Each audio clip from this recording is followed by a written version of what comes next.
French-allied American Indians. Nations like the Shawnee are attacking colonists in Virginia not too far away. They could very easily come kill North Carolinians. So we need soldiers out here to defend these people.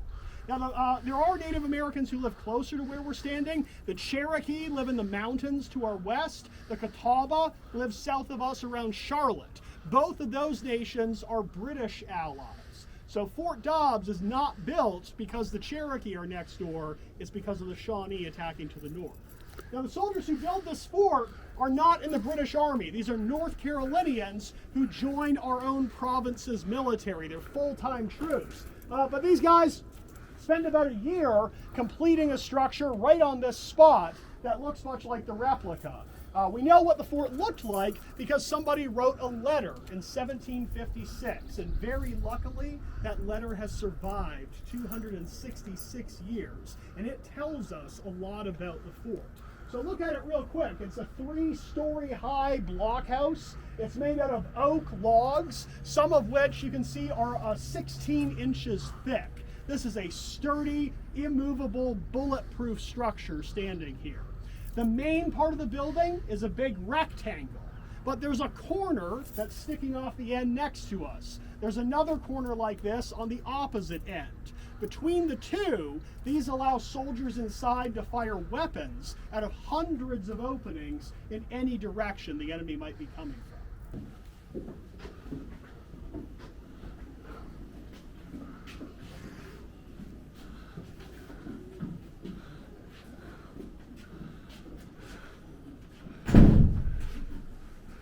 So guys, typically there are 50 soldiers living here at Fort Dobbs. That number can fluctuate, it's usually 50. Those guys need a lot of stuff. They need tools to build the fort. They need clothing and shoes. They need ammunition for their guns. They need a huge amount of food. You think about how much food 50 people require every single day. So part of the fort is going to be a large storehouse, like the room we're in here. This is where they're going to keep flour and peas and candles and soap, all of that stuff that you don't have to keep cool to preserve. Now they do have a cold storage though. We found in the archaeology that under half the building there was a cellar dug several feet in the ground. And in that cellar they're going to have dozens more barrels of salted meat. They're going to have root vegetables like potatoes and turnips. Their gunpowder is kept away from any fire we might have up here safely in the cellar below. So this was an interior well? It is, yes sir. Yeah, we Yeah. actually found the site of the well doing archaeology. When the building disappeared, the well eventually collapsed and filled itself in too. But we were able to excavate the 40-foot shaft here. It was a protected indoor.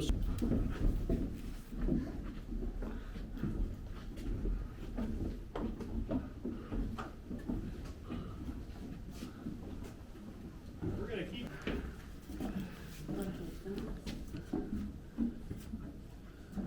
Space that 12 of the enlisted soldiers will live. So all of us will live pretty comfortably in here together.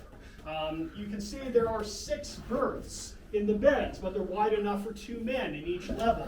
You guys are welcome to try one of the bottom beds if you want. It's a straw-filled mattress. You've got a long pillow called a bolster. Each man gets 1 blanket, so 2 guys together sharing the bed can stay a little bit warmer. Now, the men are also cooking here in their barracks. There is no kitchen in Fort Dobbs. Instead, if all of us were soldiers here, we would be split into 2 groups, 2 messes. Usually a mess of 5 or 6 men are the ones that they will be issued all their food together from the supply room every day. They bring the rations to their barracks, and they work together to do their own cooking. Typically, in a day, you're going to get about a pound of flour. You can make that into dumplings or little cakes over the coals of the fire, but we think once the fort was finished, they also built clay ovens outside so they could get actual soft bread. So that's about a pound worth of bread here. You're going to get about a pound, give or take, of meat. That's usually beef or pork, but we know sometimes they're hunting deer, so they could have venison here as well. You're getting a little bit of peas and rice, some butter, salt, and vinegar, and that's your main ration from the government every day. Remember, these guys are full-time soldiers. They're They're not in the militia. They're not civilians required by law to bring a gun from home if there's an emergency. So they're given soldiers weapons. And North Carolina has no weapons when the war starts. So we have 1,000 stand of arms, or sets of equipment, sent over here from the Tower of London. Every soldier gets the firelock, the musket itself.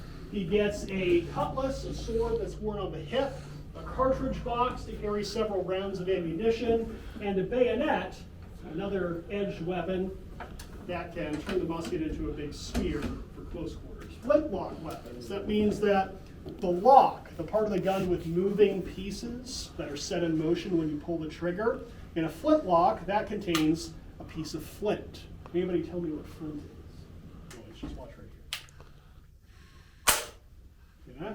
So we have that shower of sparks. Now, if I were loading this weapon, I would take a cartridge, a tube of paper out of my cartridge box. And inside of this is enough gunpowder for one shot, already measured, and wrapped up in the bottom is the bullet.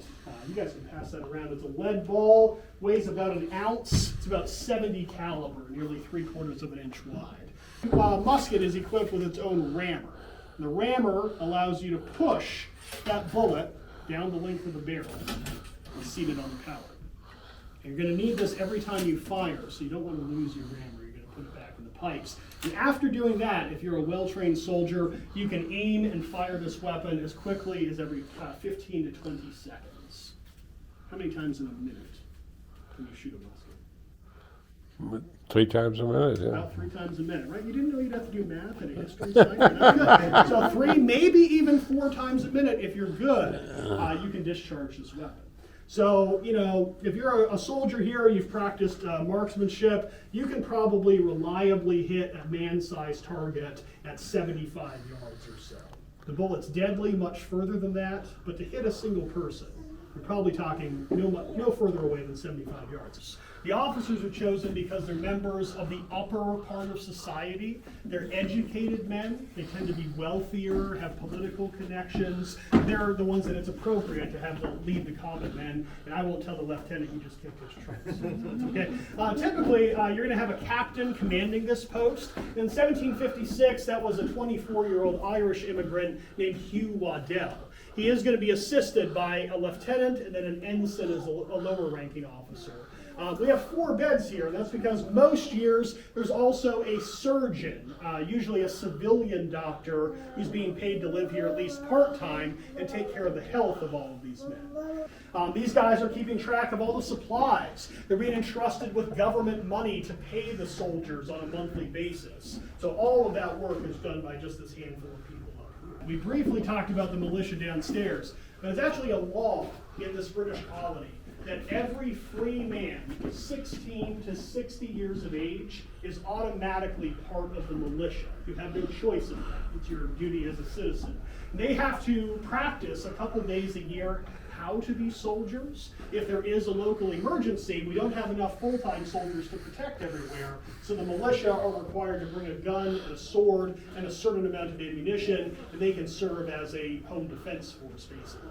And that's very important because in the 100 miles between Virginia and South Carolina, this is the only fort. This is the only place with full-time soldiers. And these 50 men cannot possibly protect all that by themselves. And several Cherokee men are killed and wounded. At the same moment, gunfire started where we are. It turns out there were as many as 70 Cherokees surrounding Fort Dobbs in the darkness. And they're firing on the building and firing on families camping outside. There's a rush of people to get indoors, and in the process, they do all get in here, but not before a young boy is killed. 2 of the soldiers are wounded. And for a brief time, we see a battle all around us. Now, soldiers up here on the 2nd floor are going to be using small cannons to defend the fort as well. We know each of these corners would have 3 or 4 of these swivel guns. army starts to send men to the south to help their colonists. Because the British are conquering Canada. Michigan is soon to become British territory instead of French. Western Pennsylvania has been secured. So professional soldiers are sent to the Carolinas. And along with South Carolinians, North Carolinians, Virginians, allied Indians like Catawbas and Mohawks from New York, we see multiple armies of thousands of men move west and invade the Cherokee-held mountains. Between the summers of 1760 and 61, these armies destroy half of the Cherokees' towns. About 23 villages are burned. Thousands of acres of corn crops are cut down with swords. And half the Cherokee people, about 5,000 people, are homeless and starving by the fall of 1761. They can't keep fighting. And their leaders asked the British for a new peace agreement. When they sign that peace, they kind of have to agree to whatever the British say. One of the things they have to do is give up any ownership of the land outside of the mountains in both Carolinas. So what that means is that, remember, Fort Dobbs was built when this was the frontier. The frontier is now 80 miles west of where we're standing, like that. So this fort doesn't serve a purpose. About a year later, the worldwide war is also over. The British have won everywhere. And the decision is made to close Fort Dobbs. All the stuff is taken out of this building, sent back to the east, and this fort is left here to rot. We know it starts to fall apart really fast. People start moving into the region and ripping it to pieces so they can reuse any good building materials. And basically, by the early 1800s, where all of this had happened, is now an empty farmer's field. And it will stay an empty field for 200 years until we built the fort we're standing in today. One last thing we didn't talk about, we did mention how finding the well and the cellar were important to knowing where the fort was. A very important feature that we found in the archaeology is right behind you guys, that shallow ditch. It doesn't look like much today, but the ditch that the soldiers dug that surrounded Fort Dobbs would have been 4 feet deep.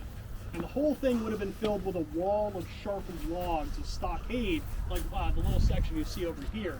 So it would have been an obstacle surrounding the building, making it hard for enemy troops to get inside.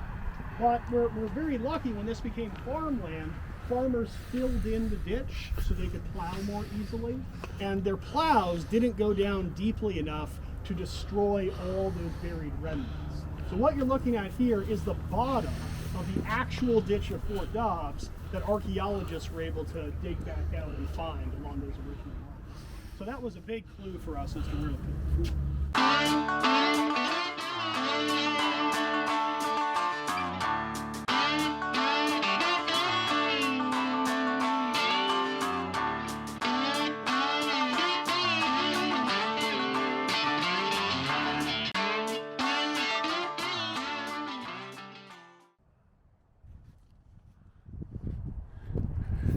Well, that was my trip to Fort Dobbs. Starting the Grand Tour again this year. And put a like at the bottom of my channel. And hope to see you next time, whatever place I decide to go next for the Grand Tour. Thanks for watching.